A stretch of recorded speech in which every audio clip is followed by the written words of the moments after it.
Assalamualaikum warahmatullahi wabarakatuh.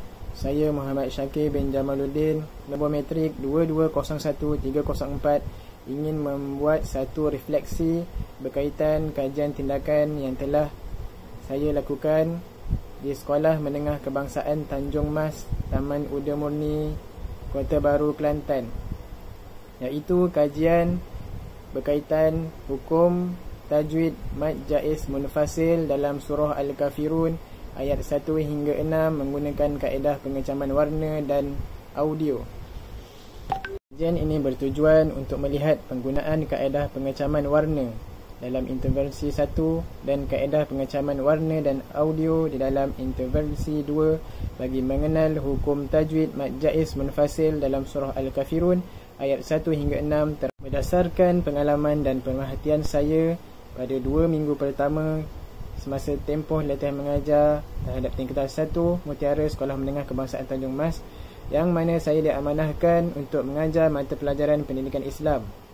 Dan antara situasi yang saya hadapi semasa proses pengajaran tersebut ialah terdapat beberapa orang murid tingkatan 1 tidak dapat menentukan hukum tajwid mad jaiz munfasil dengan betul. Hal ini kerana ketika murid diminta untuk membaca dan menentukan hukum mad tersebut, murid tidak dapat menentukan hukum mad tersebut dengan betul. Dan saya telah mencuba kaedah menerangkan cara hukum bacaan mad jaiz munfasil di papan putih, dan murid-murid telah menghadapi kesukaran untuk memahami hukum bacaan tersebut. Jadi, saya dan rakan-rakan mengambil inisiatif untuk mentengahkan kajian kami ini bagi membantu murid-murid mengenal hukum tajwid mad jaiz munfasil dengan baik. Kajian ini telah dilakukan terhadap 10 orang murid tingkatan 1 Mutiara.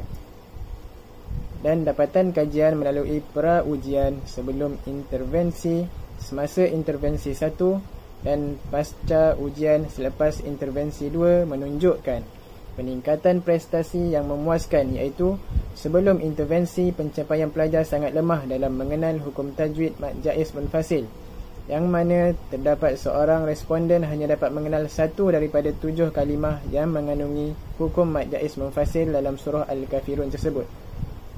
Manakala selepas ujian intervensi 1, tahap pencapaian mereka menunjukkan peningkatan setelah menggunakan kaedah pengecaman warna.